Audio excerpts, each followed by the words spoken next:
Quand tout s'écroule, quand vous priez sans recevoir de réponse, quand vous forcez votre sourire, mais que votre cœur est là, c'est là que quelque chose de précieux se révèle. Votre foi. La foi n'est pas visible quand tout va bien. La foi se révèle dans la tempête, dans le silence, dans la douleur, dans l'incompréhensible. Aujourd'hui, je veux vous aider à comprendre pourquoi les moments difficiles ne détruiront pas votre foi. Ils la renforceront. Si vous êtes prêt pour ce voyage, abonnez-vous dès maintenant pour ne pas manquer les clés qui vous permettront de développer votre résilience. Nous pensons souvent que la foi est une émotion. Nous l'imaginons comme cette poussée puissante et exaltante que nous ressentons dans un moment d'adoration intense, les mains levées, entourées d'un chœur de voix. Nous la confondons avec les frissons qui parcourent notre peau pendant un sermon émouvant, ou l'explosion soudaine d'inspiration qui nous donne l'impression de pouvoir conquérir le monde. Un sentiment, une motivation. Mais ce n'est pas vrai. Ces sentiments, aussi merveilleux soient-ils, sont comme la marée. Ils arrivent avec une force magnifique, mais ils se retirent toujours. Ils sont comme un beau coucher de soleil qui cède inévitablement la place à la nuit. Si notre foi était construite uniquement sur ces sables mouvants de l'émotion, elle s'effondrerait au premier signe de tempête. La vraie foi est une décision. C'est une position intérieure. Un engagement silencieux et résolu, pris au plus profond de votre âme. C'est le choix de croire, même quand on ne voit rien d'autre que du brouillard devant soi. C'est la main ferme sur le gouvernail du navire, quand les vagues de la vie s'écrasent sur le pont. C'est l'acte conscient de planter ses pieds et de déclarer « Je me tiendrai ici », non pas parce que vous vous sentez fort, mais parce que vous avez décidé de faire confiance à une force plus grande que la vôtre. Et c'est pourquoi Dieu permet parfois des saisons difficiles. Ce sont les moments où notre foi émotionnelle est testée et où notre foi décisionnelle est forgée. Ces épreuves ne sont pas destinées à vous briser, mais à vous construire. Comme un forgeron qui utilise le feu et le marteau, non pas pour détruire le métal, mais pour le transformer en une lame d'une force et d'un but incroyable, ces défis sont conçus pour vous façonner en quelque chose de résilient, de beau et d'utile. Char 02, je crois. Char 01, VO. Il est facile de dire « je crois » quand tout fonctionne. Quand les factures sont payées, le diagnostic est clair et nos relations sont florissantes. Au soleil, croire semble sans effort. Mais ce que vous traversez aujourd'hui, ce qui fait mal, c'est là que naît la vraie foi. La crise de santé inattendue qui vous terrifie, la tension financière qui vous empêche de dormir, à fixer le plafond, la solitude qui pèse comme un poids physique sur votre poitrine. Ce qui semble injuste, la trahison qui a brisé votre confiance, le rêve qui est mort, les prières qui semblent résonner d'un ciel vide, ce qui vous fait pleurer la nuit. Ce n'est pas venu pour vous éteindre, c'est venu pour révéler une lumière en vous que vous ignoriez. C'est venu pour forcer vos racines à s'enfoncer plus profondément, à trouver une source de vie qui ne dépend pas de la météo de surface. L'Écriture nous rappelle, les justes crient, et l'Éternel les entend. Il les délivre de toute leur détresse. Votre cri n'est pas inaudible. Cette pression, cette douleur, cette obscurité, elles sont venues éveiller la partie la plus forte de vous. La partie qui peut choisir de croire quand elle ne peut pas voir. La partie qui peut rester ferme quand elle a l'impression de tomber. La partie qui peut murmurer « Je te fais confiance » dans la tempête. Ce n'est pas la fin de votre histoire, c'est le forgeage de votre foi. Écoutez ce que Jacques 1:2-4 nous dit. Considérez comme une joie pure les diverses épreuves auxquelles vous pouvez être exposés. Parce que l'épreuve de votre foi produit la persévérance. Entendez-vous cela? L'épreuve produit quelque chose. La difficulté n'est pas inutile. La tempête œuvre pour vous. Dieu ne met pas votre foi à l'épreuve pour voir si vous échouerez. Il la met à l'épreuve pour vous montrer qui vous êtes vraiment. Et parfois, il vous isole. Il vous enlève des choses. Il ferme des portes. Parce qu'il veut vous montrer que même sans tout cela, vous êtes toujours debout. Dans le calme qui suit une tempête, ou même en plein cœur de celle-ci, le paysage est à jamais transformé. Il en va de même pour notre monde intérieur. Les moments difficiles ne sont pas seulement des obstacles à endurer, ce sont des creusets, puissants et révélateurs. Ils nous dépouillent de l'inessentiel et nous forcent à affronter le fondement de notre existence. Quand la terre tremble sous vos pieds, que reste-t-il debout?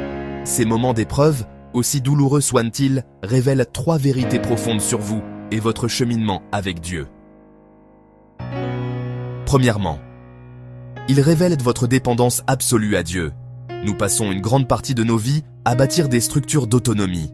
Nous construisons des carrières, économisons de l'argent, entretenons des relations et planifions l'avenir. Nous croyons être les architectes de notre propre sécurité. Mais alors, un moment difficile arrive.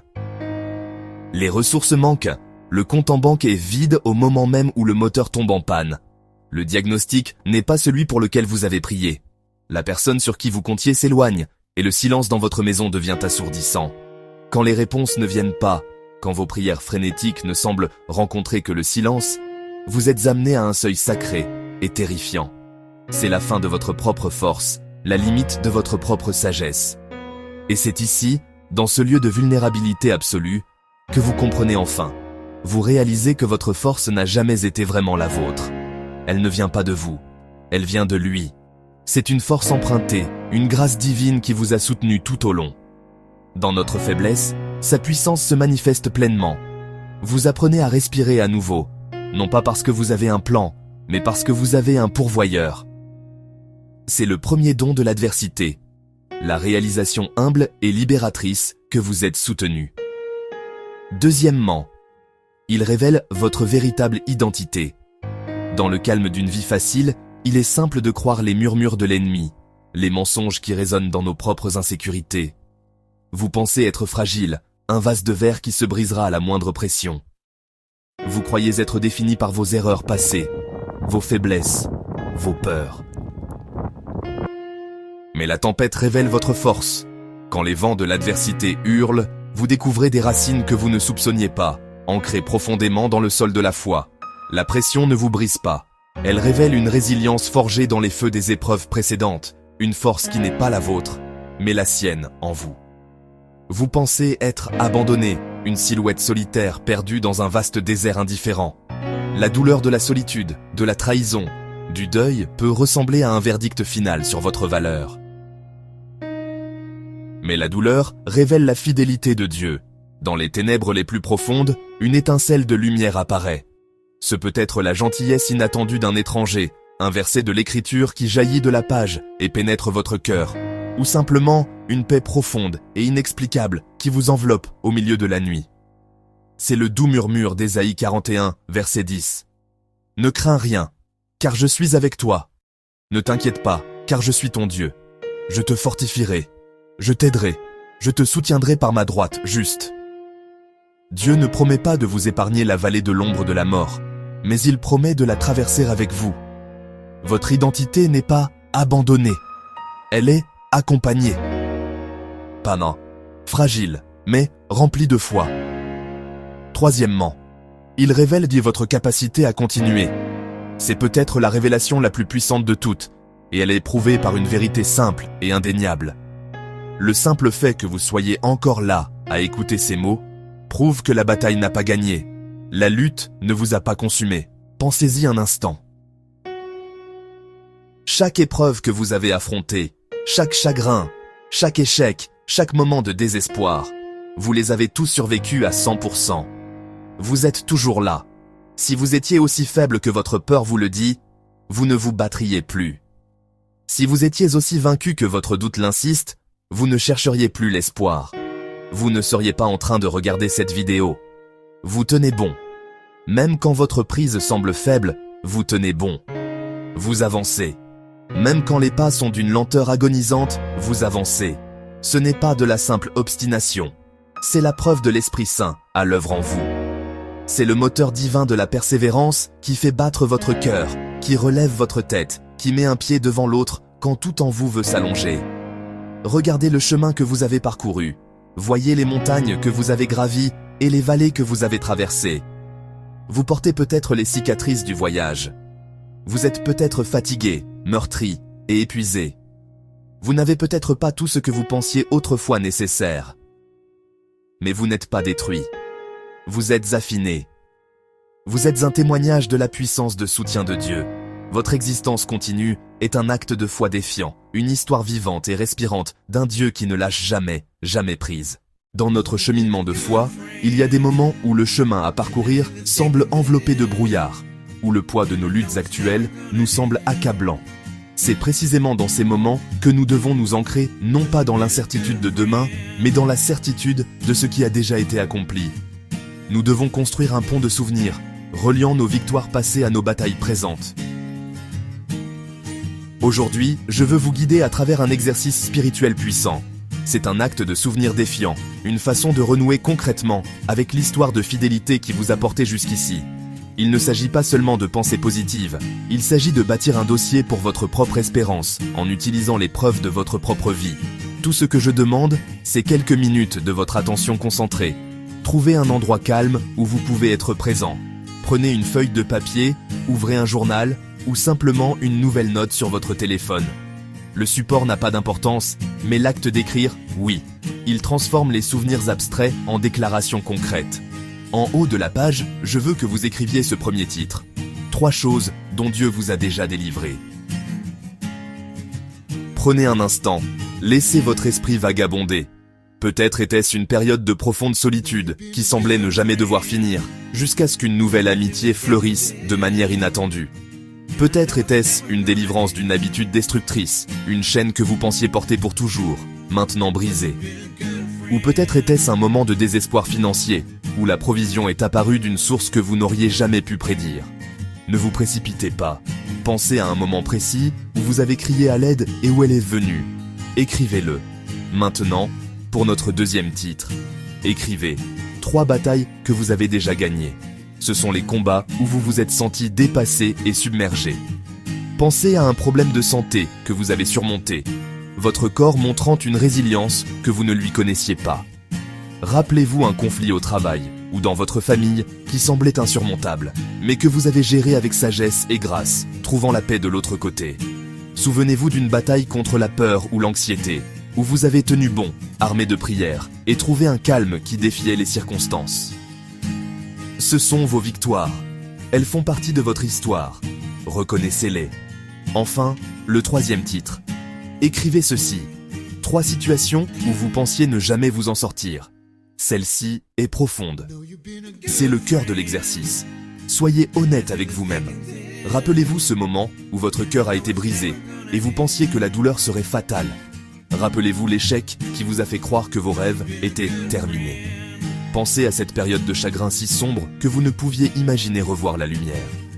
Pourtant, vous êtes là. Vous avez survécu. Vous respirez. Vous vous en êtes sorti. Le fait que vous soyez là pour l'écrire en est la preuve. Maintenant, prenez une profonde inspiration et expirez. Regardez votre liste. Ce n'est pas seulement une collection de souvenirs. C'est votre Ebenezer personnel, votre pierre de secours. C'est une histoire documentée d'intervention divine et de résilience personnelle. Lisez les mots que vous avez écrits. Sentez leur poids. Chaque élément est un témoignage. Chacun murmure une vérité profonde. Quand vous lisez cette liste, vous réalisez quelque chose avec une clarté bouleversante.